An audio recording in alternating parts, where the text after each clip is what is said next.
മറയേണ്ടതോർത്ത് ചന്ദ്രനക്ഷത്രാദികൾ വിതുമ്പുമ്പോൾ മാറ്റമില്ലാതെങ്ങും വിരാജിക്കും ദൈവമേ, അങ്ങയെ വാഴ്ത്തുന്നു ഞങ്ങൾ. ഉദിച്ചെങ്ങും പ്രഭതൂകും പാരിലെ സൂര്യരശ്മിയേക്കാൾ പ്രശോഭിച്ചെന്നും പ്രസാദമേകുന്ന ദൈവമേ, അങ്ങേ മഹിമാവെത്ര മനോജ്ഞം.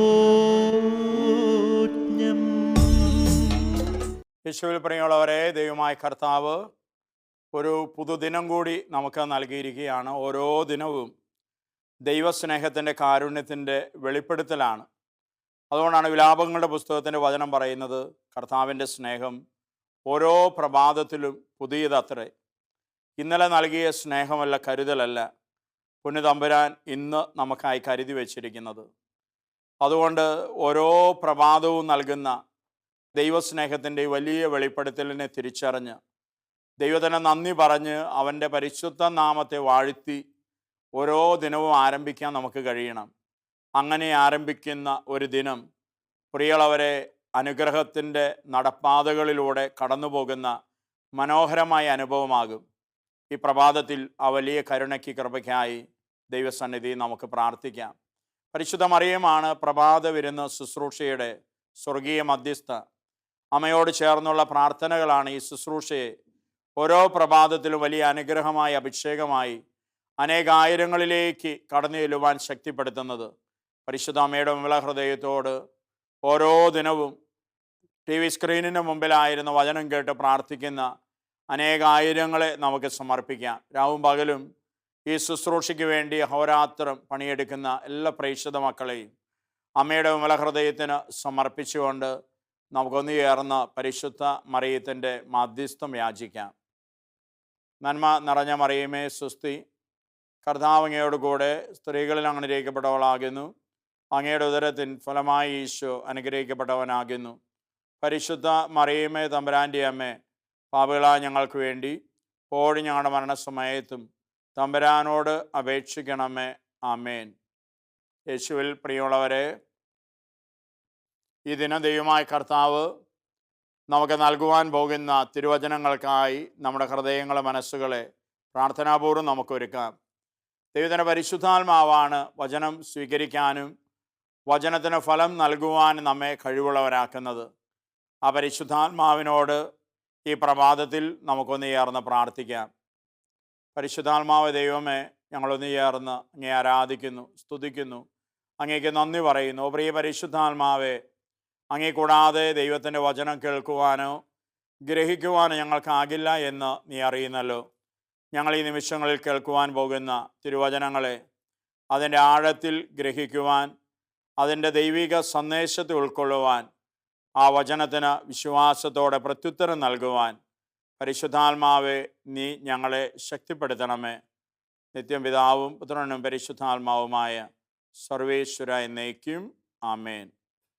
യേശുവിൽ പ്രിയമുള്ളവരെ, ഈ ദിനത്തിൻ്റെ പ്രത്യേക നിയോഗമായി അമ്മമാരുടെ ഉദരങ്ങളിൽ കഴിയുന്ന എല്ലാ കുഞ്ഞുങ്ങളെയും സമർപ്പിച്ച് നമുക്ക് പ്രാർത്ഥിക്കാം. നമുക്കറിയാം, ഓരോ ദിനവും നൂറുകണക്കിന് ആയിരക്കണക്കിന് ഞെട്ടിപ്പിക്കുന്ന സംഖ്യയിലാണ് ഗർഭഛിദ്രം നടക്കുന്നത് എന്ന് നമുക്കറിയാം. ദൈവം തൻ്റെ ഛായയിലും സാദൃശ്യത്തിലും ഈ ഭൂമിയിൽ ജനിക്കാനും പിറക്കാനും വളരാനും വേണ്ടി സൃഷ്ടിച്ച എല്ലാ കുഞ്ഞുങ്ങൾക്കും അവരുടെ ജീവിതത്തിൽ ഈ ലോകത്തിൽ ജനിച്ച് ജീവിക്കുവാനുള്ള കരുണ ദൈവമേ നൽകണമേ. അവരുടെ മാതാപിതാക്കളെ ദൈവമേ നീ ഏറ്റെടുക്കണമേ എന്ന് പ്രത്യേക നിയോഗമായി ഈ ദിനം നമുക്ക് ദൈവസന്നിധിയിൽ പ്രാർത്ഥിക്കാം. പരിമളത്തിനുറവയാം നറുസൗരഭ്യമാകട്ടെ ഞങ്ങളുമീ മണ്ണിൽ.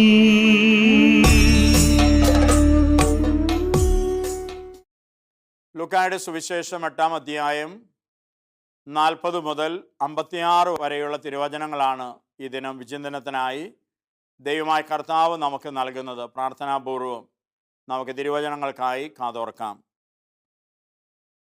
യേശു തിരിച്ചു വന്നപ്പോൾ ജനക്കൂട്ടം അവനെ സ്വാഗതം ചെയ്തു. എല്ലാവരും അവനെ കാത്തിരിക്കുകയായിരുന്നു. അപ്പോൾ സിനഗോഗിലെ ഒരു അധികാരിയായ ജൈറോസ് യേശുവിൻ്റെ കാൽക്കൽ വീണ് തൻ്റെ വീട്ടിലേക്ക് ചെല്ലണമെന്ന് അപേക്ഷിച്ചു. 12 വയസ്സോളം പ്രായമുള്ള അവൻ്റെ ഏകപുത്രി ആസന്ന മരണയായിരുന്നു. അവൻ പോകുമ്പോൾ ജനങ്ങൾ ചുറ്റും കൂടി അവനെ തിക്കിയിരുന്നു. അപ്പോൾ 12 വർഷമായി രക്തസ്രാവമുണ്ടായിരുന്നവളും ആർക്കും സുഖപ്പെടുത്താൻ കഴിയാതിരുന്നവളുമായൊരു സ്ത്രീ പിന്നിലൂടെ വന്ന് അവൻ്റെ വസ്ത്രത്തിൻ്റെ വിളിമ്പിൽ സ്പർശിച്ചു. തൽക്ഷണം അവളുടെ രക്തസ്രാവം നിലച്ചു. യേശു ചോദിച്ചു, ആരാണ് എന്നെ സ്പർശിച്ചത്? ആരും മിണ്ടിയില്ല. അപ്പോൾ പത്രോസ് പറഞ്ഞു, ഗുരു, ജനക്കൂട്ടം ചുറ്റും കൂടി നിന്നെ തിക്കുകയാണല്ലോ. യേശു പറഞ്ഞു, ആരോ എന്നെ സ്പർശിച്ചു. എന്നിൽ നിന്ന് ശക്തി നിർഗമിച്ചിരിക്കുന്നുവെന്ന് ഞാൻ അറിയുന്നു. മറയ്ക്കാൻ സാധിക്കില്ലെന്ന് കണ്ടപ്പോൾ അവൾ വിറയലോടെ വന്ന് അവൻ്റെ കാൽക്കൽ വീണ് താൻ അവനെ എന്തിന് സ്പർശിച്ചുവെന്നും എങ്ങനെ പെട്ടെന്ന് സുഖപ്പെട്ടു എന്നും എല്ലാ ജനങ്ങളുടെയും മുമ്പാകെ പ്രസ്താവിച്ചു. അവൻ അവളോട് പറഞ്ഞു, മകളെ, നിന്റെ വിശ്വാസം നിന്നെ രക്ഷിച്ചിരിക്കുന്നു. സമാധാനത്തോടെ പോവുക. അവൻ സംസാരിച്ചു കൊണ്ടിരിക്കുമ്പോൾ സിനഗോഗ് അധികാരിയുടെ വീട്ടിൽ നിന്ന് ഒരാൾ വന്ന് പറഞ്ഞു, നിന്റെ മകൾ മരിച്ചുപോയി. ഗുരുവിനെ ഇനിയും എന്തിനു ബുദ്ധിമുട്ടിക്കണം? യേശു ഇത് കേട്ട് പറഞ്ഞു, ഭയപ്പെടേണ്ട, വിശ്വസിക്കുക മാത്രം ചെയ്യുക, അവൾ സുഖം പ്രാപിക്കും. അവൻ വീട്ടിലെത്തിയപ്പോൾ തന്നോടുകൂടി അകത്ത് പ്രവേശിക്കാൻ പത്രോസിനെയും യോഹന്നാനെയും യാക്കോബിനെയും പെൺകുട്ടിയുടെ പിതാവിനെയും മാതാവിനെയും അല്ലാതെ മറ്റാരെയും അനുവദിച്ചില്ല. എല്ലാവരും കരയുകയും അവളെക്കുറിച്ച് വിലപിക്കുകയും ചെയ്തുകൊണ്ടിരുന്നു. അവൻ പറഞ്ഞു, കരയേണ്ട, അവൾ മരിച്ചിട്ടില്ല, ഉറങ്ങുകയാണ്. എന്നാൽ അവൾ മരിച്ചു കഴിഞ്ഞു എന്നറിഞ്ഞിരുന്നത് കൊണ്ട് അവർ അവനെ പരിഹസിച്ചു. അവൻ അവളുടെ കൈകളിൽ പിടിച്ച് അവളെ വിളിച്ചുകൊണ്ട് പറഞ്ഞു, ബാലികയെ, എഴുന്നേൽക്കുക. അപ്പോൾ അവളുടെ ജീവൻ തിരിച്ചു വന്നു. ഉടനെ അവൾ എഴുന്നേറ്റിരുന്നു. അവൾക്ക് ആഹാരം കൊടുക്കാൻ അവൻ നിർദ്ദേശിച്ചു. അവളുടെ മാതാപിതാക്കന്മാർ അത്ഭുത സ്തബ്ധരായി. ഈ സംഭവം ആരോടും പറയരുതെന്ന് അവൻ കൽപ്പിച്ചു. യേശുവിൽ പ്രിയമുള്ളവരെ, ലൂക്കാസ് സുവിശേഷത്തിൻ്റെ 8-ാം അധ്യായത്തിൽ നിന്നാണ് നാം ഈ തിരുവചനങ്ങൾ കേട്ടത്. 2 വലിയ അത്ഭുതങ്ങളാണ് ഈ തിരുവചനത്തിൽ കർത്താവ് നമുക്ക് തരിക. ഒന്നാമത്തെ അത്ഭുതം, യേശു ജനക്കൂട്ടത്തോടൊപ്പം നടന്നു നീങ്ങുമ്പോൾ ആ തിക്കിലും തിരക്കിലൂടെ ഒരു രക്തസ്രാവക്കാരി സ്ത്രീ യേശുവിൻ്റെ അരികിലേക്ക് വന്ന് അവൻ്റെ വസ്ത്രത്തിൻ്റെ വിളിമ്പിൽ സ്പർശിക്കുകയാണ്. അവളുടെ വിശ്വാസ നിമിത്തമാണ് അവൾ കർത്താവിൻ്റെ അരികിലേക്ക്, ജനക്കൂട്ടത്തിനിടയിലൂടെ ഒരുപാട് പണിപ്പെട്ടിട്ടാണ് അവൾ കർത്താവിനെ സമീപിക്കുക. യേശു അറിയാതെ പുറകിലൂടെ വന്ന് വസ്ത്രത്തിൻ്റെ വിളിമ്പിൽ അവർ സ്പർശിക്കുകയാണ്. തൽക്ഷണം അവളുടെ രക്തസ്രാവം നിലച്ചു. അതിനും പറയുകയാണ്, അവൾ 12 വർഷമായി രക്തസ്രാവം ബാധിച്ച ഒരു സ്ത്രീയായിരുന്നു. POC ബൈബിളിൽ ഈ സംഭവത്തിന് അടിയിൽ ഫുട്നോട്ടായി കൊടുത്തിരിക്കുകയാണ്, അനേകം വൈദ്യന്മാരെ തൻ്റെ ഈ രോഗത്തിൽ നിന്ന് സൗഖ്യം പ്രാപിക്കാൻ അവൾ സമീപിച്ചവളാണ്. എന്നാൽ അതുകൊണ്ടൊന്നും അവളുടെ ആരോഗ്യസ്ഥിതി മെച്ചപ്പെട്ടില്ല. അങ്ങനെയുള്ളൊരു സ്ത്രീയാണ് കർത്താവിനെ സമീപിക്കുന്നത്. പ്രിയമുള്ളവരെ, യേശുവിൻ്റെ വസ്ത്രത്തിൻ്റെ വിളിമ്പിൽ തൊട്ടപ്പോൾ തന്നെ അവളുടെ രോഗം വിട്ടുമാറുകയാണ്. ഈശോ ചോദിക്കുകയാണ്, ആരാണ് എന്നെ സ്പർശിച്ചത്? അങ്ങനെ എല്ലാവരുടെയും മുമ്പാകെ സംഭവിച്ചത് മുഴുവൻ അവൾക്ക് വെളിപ്പെടുത്തേണ്ടി വന്നു. അങ്ങനെ യേശു നാമം അവരുടെ ഇടയിൽ ആ സമൂഹത്തിൽ മഹത്വപ്പെടുകയാണ്. പ്രിയമുള്ളവരെ, വലിയൊരു അത്ഭുതമാണിത്. എന്തുകൊണ്ടാണ് കർത്താവിൻ്റെ വസ്ത്രത്തിൻ്റെ വിളിമ്പിൽ അവൾ സ്പർശിച്ചത്? അവൾക്ക് ഉറപ്പായിരുന്നു, അവൻ്റെ വസ്ത്രത്തിൽ ഒന്ന് തൊട്ടാൽ മതി, ഞാൻ സൗഖ്യം പ്രാപിക്കും. അവളുടെ ഹൃദയത്തിൻ്റെ വിശ്വാസമാണ് ഈ പ്രവൃത്തി ചെയ്യാൻ അവളെ പ്രേരിപ്പിച്ചത്. പ്രിയമുള്ളവരെ, ആ വിശ്വാസത്തിൻ്റെ ഉറപ്പ് തന്നെയാണ് അത്ഭുതകരമായി സൗഖ്യം പ്രാപിക്കാൻ അവളെ ശക്തിപ്പെടുത്തുന്നതും. വിശ്വാസം എന്നത് ദൈവമായ കർത്താവിലുള്ള ഒരുവൻ്റെ ഉറപ്പാണ്, ഹൃദയത്തിൻ്റെ ഉറപ്പാണ്.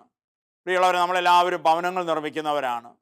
ഒരു ഭവനം നിർമ്മിക്കുമ്പോൾ, ഒരു കെട്ടിടം പണിയുമ്പോൾ ഏറ്റവും അധികം ഗൗരവത്തോടെ നമ്മൾ നിർമ്മിക്കുന്ന കാര്യം ആ ഭവനത്തിൻ്റെ അടിസ്ഥാനമാണ്.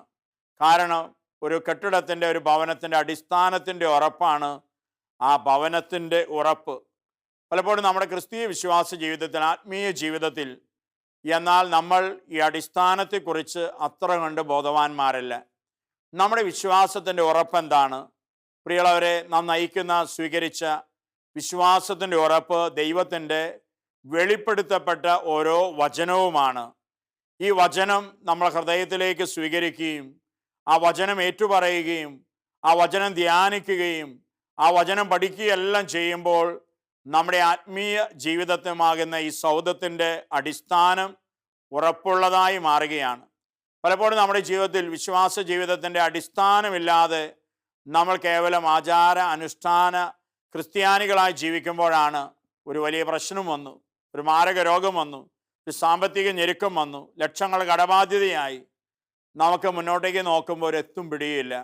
അവസാനം എന്നാൽ ആത്മഹത്യ ചെയ്തേക്കാം, എല്ലാം തീരുമല്ലോ എന്ന് പലപ്പോഴും പിശാചിൻ്റെ വലിയ കടികളിൽ പോലും സത്യക്രിസ്ത്യാനികൾ വീഴുന്നുണ്ടെങ്കിൽ അതിൻ്റെ കാരണം, പ്രിയമുള്ളവരെ, വചനമില്ലാത്ത, അടിസ്ഥാനമില്ലാത്ത ഒരു ആത്മീയ ജീവിത സൗധം ഉയർത്തുന്നത് കൊണ്ടാണ്. ഇതുകൊണ്ടാണ് പൗലോസ്ലീഹ തൻ്റെ ലേഖനത്തിൽ നമ്മോട് പറയുക, എന്തുകൊണ്ടാണ് ഒരുവൻ തൻ്റെ ഭവനം നിർമ്മിക്കുന്നതെന്ന് ആത്മപരിശോധന ചെയ്യട്ടെ.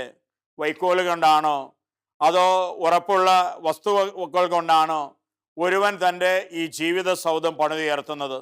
പ്രിയമുള്ളവരെ, വൈക്കോൽ കൊണ്ടാണെങ്കിൽ ഒരു തീപ്പൊരി മതി.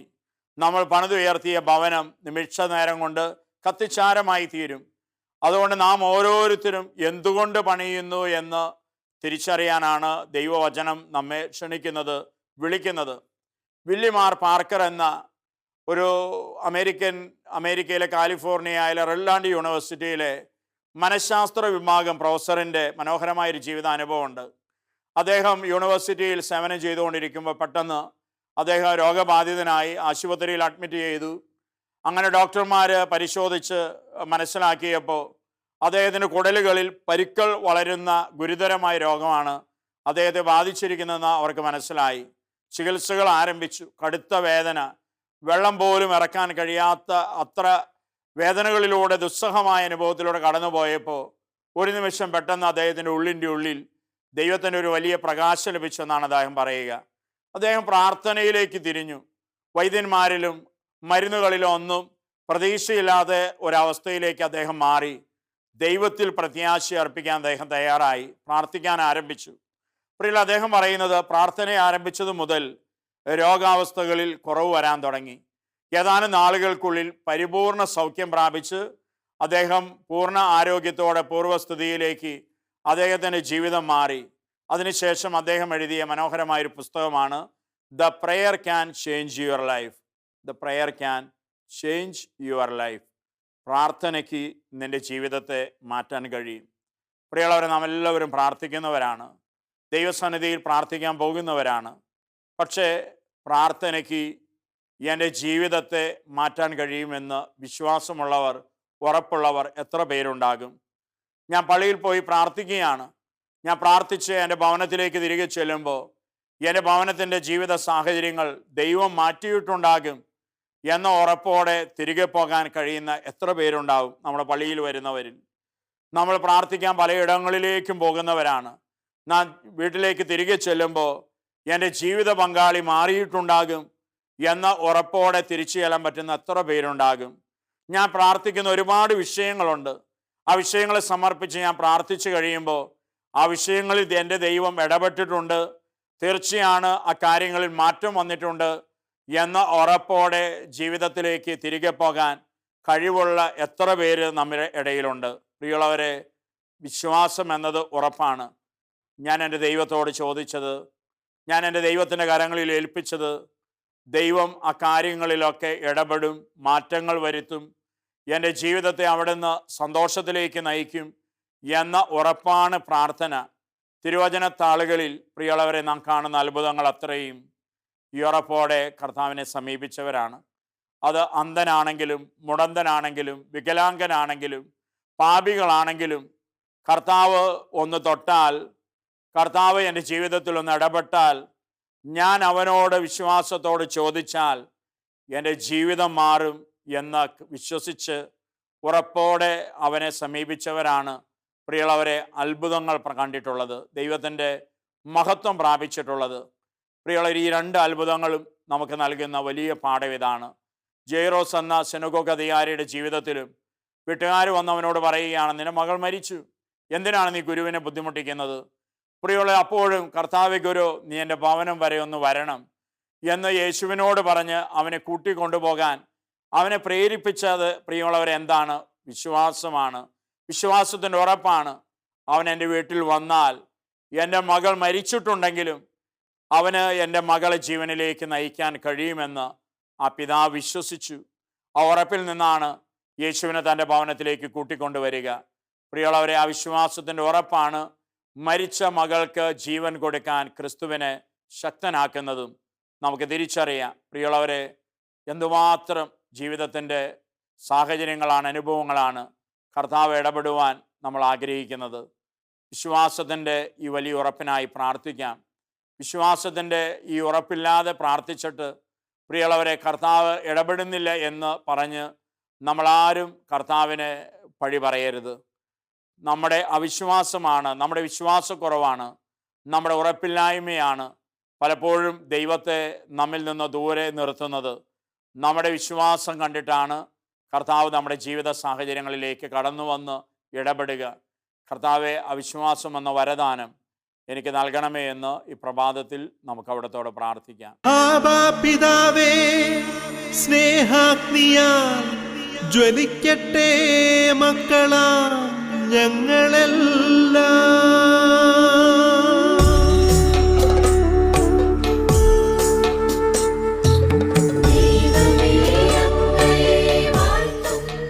കർത്താവായ ദൈവമേ, ഈ പ്രഭാതത്തിൽ ഞങ്ങളൊന്ന് ചേർന്നങ്ങി ആരാധിക്കുന്നു, സ്തുതിക്കുന്നു, നന്ദി പറയുന്നു. നല്ല ദൈവമേ, വിശ്വാസത്തിൻ്റെ രണ്ട് മഹാത്ഭുതങ്ങളെ നീ ഞങ്ങൾക്ക് വചനത്തിലൂടെ വെളിപ്പെടുത്തി നൽകി. വിശ്വാസത്തിൻ്റെ ഉറപ്പോടെ നിന്റെ പക്കലേക്ക് ഉയർത്തുന്ന ഒരു പ്രാർത്ഥന പോലും തമ്പുരാനെ തിരസ്കൃതമാകില്ല എന്ന് ഞങ്ങൾ തിരിച്ചറിയുന്നു. നല്ല ദൈവമേ, ആ വലിയ വിശ്വാസത്തിൻ്റെ ഉറപ്പിലേക്ക് ഞങ്ങളുടെ ജീവിതങ്ങളെ നീ നയിക്കണമേ എന്ന് ഞങ്ങൾ പ്രാർത്ഥിക്കുന്നു.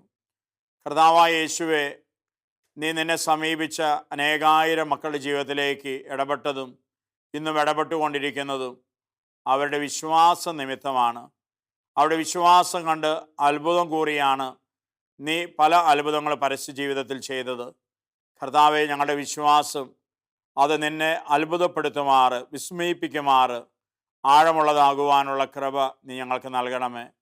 പരിശുദ്ധാത്മാവായ ദൈവമേ, വിശ്വാസം എന്ന ആ വലിയ വരദാനം ഞങ്ങളുടെ ജീവിതങ്ങളിലേക്ക് അവിടുന്ന് വർഷിക്കണമേ. ഞങ്ങൾ എളിയ ബുദ്ധിയിലേക്കും ചിന്തയിലേക്കും വിശ്വാസ വെളിച്ചം കടന്നു വന്ന് നിറയുവാൻ പരിശുദ്ധാത്മാവെ നീ ഇടവരുത്തണമേ. അമ്മ ദൈവമാതാവെ, വിശ്വസിച്ച് അനുഗ്രഹീതയായവളാണ് അമ്മ. അമ്മേ മാതാവ്, ഞങ്ങളും വിശ്വസിച്ച് അമ്മയെപ്പോലെ അനുഗ്രഹീതരാകുവാൻ, ഭാഗ്യവാന്മാരാകുവാൻ അമ്മ ഞങ്ങൾക്കായി മാധ്യസ്ഥം വഹിക്കണമേ. സ്വർഗത്തിലായിരിക്കുന്ന സകല വിശുദ്ധരെ, ജീവിത വഴികളിൽ നിങ്ങൾ ദൈവമായ കർത്താവിലാണ് ഉറപ്പ് കണ്ടെത്തിയത്. അതുകൊണ്ടാണ് നിങ്ങൾ സ്വർഗത്തിൻ്റെ ഉയരം വരെ നിങ്ങൾക്ക് എത്തിച്ചേരുവാൻ കഴിഞ്ഞത് എന്ന് ഞങ്ങൾ അറിയുന്നു. ഞങ്ങളും ദൈവമായ കർത്താവിൽ മാത്രം ജീവിതത്തിൽ ഉറപ്പ് കണ്ടെത്തുന്നവരായി തീരുവാൻ നിങ്ങൾ ഞങ്ങൾക്കായി പ്രാർത്ഥിക്കണമേ. ഞങ്ങളെ കാക്കുന്ന കാവൽ മാലാഖമാരെ, ദൂതന്മാരെ, ഞങ്ങളുടെ വഴികളിൽ മാർഗങ്ങളിൽ എപ്പോഴും ഞങ്ങളോട് കൂടെയായിരുന്നു ദൈവത്തിൻ്റെ സംരക്ഷണവും പരിപാലനവും ഞങ്ങൾക്കായി നൽകണമേ. നിത്യം പിതാവും പുത്രനും പരിശുദ്ധാത്മാവുമായ സർവേശ്വര എന്നേക്കും ആമേൻ.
യേശുവിലൊന്ന് ചേരാം.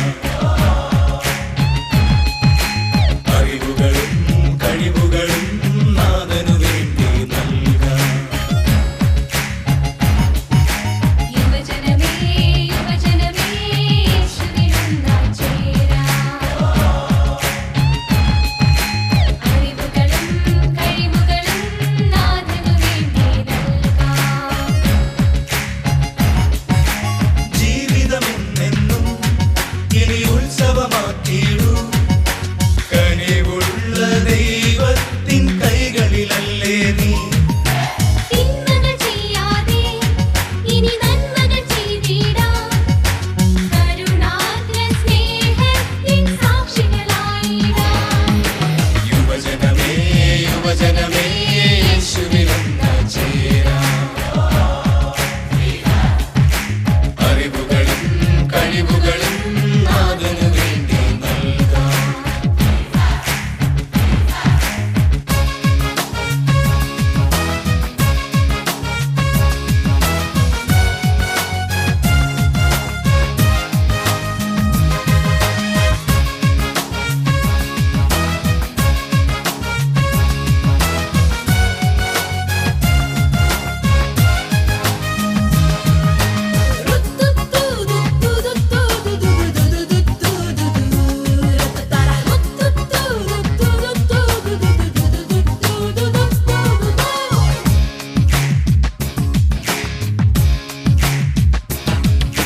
കണ്ണും നിന്ദയും അഴകും ശക്തിയുമെല്ലാം ദൈവം നിൻ ദൈവം കരുണയുടേകിയതല്ലേ.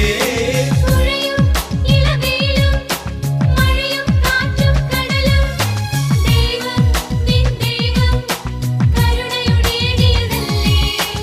അവനിൽ ഓരോ ദിനവും അവനുടെ നാമം പാടാം. അവനിൽ അവനെ കാണാമെന്നും അവനെ പിന്തുടരാം. ഗമ ഗമ മ മ മ മ രി ഗ രി ഗ ഗ ഗ ഗ ഗ ഗ ഗ സരി സരി രി രി രി രി രി രി മ ഗ സ സ സ. സോദരൻ തൻ കണ്ണീരൊപ്പാൻ നിന്റെ കൈകൾ ഉയർത്തും നേരം കരുണയുള്ളവൻ ഈശോനാഥൻ നിൻ കണ്ണീരൊപ്പും. സോദരൻ തൻ കണ്ണീരൊപ്പാൻ നിന്റെ കൈകൾ ഉയർത്തും നേരം കരുണയുള്ളവൻ ഈശോനാഥൻ നിൻ കണ്ണീരൊപ്പും. യുവജനമേ യുവജനമേ യേശുവിലൊന്ന് ചേരാം. അറിവുകളും കഴിവുകളും നാഥനു വേണ്ടി നൽകാം.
യേശുവിൽ പ്രിയമുള്ളവരെ, ഈ ദിനത്തിൻ്റെ ആശീർവാദ പ്രാർത്ഥനയിലേക്ക് നമുക്ക് പ്രവേശിക്കാം. ലോകമെമ്പാടും ടി വി സ്ക്രീനിന് മുമ്പിലായിരുന്ന വചനം കേട്ടും പ്രാർത്ഥിച്ചുമായിരിക്കുന്ന അനേകായിരങ്ങളോട് ചേർന്ന് ഒരു മനസ്സോടെ നമ്മുടെ പ്രാർത്ഥനാ നിയോഗങ്ങളെ സ്വർഗത്തിൻ്റെ നല്ല ദൈവത്തിൻ്റെ പക്കലേക്ക് നമുക്ക് ഉയർത്താം. കത്തോലിക്കാ സഭയെ നയിക്കുന്ന ലിയോ പാപ്പയോടും എല്ലാ മെത്രാന്മാരോടും വൈദികരോടും സമർപ്പിതരോടും വിശ്വാസി സമൂഹങ്ങളോട് ചേർന്ന് ഒരു മനമായി നമ്മുടെ പ്രാർത്ഥനകളെ ദൈവത്തിലേക്ക് നമുക്ക് ഉയർത്താം.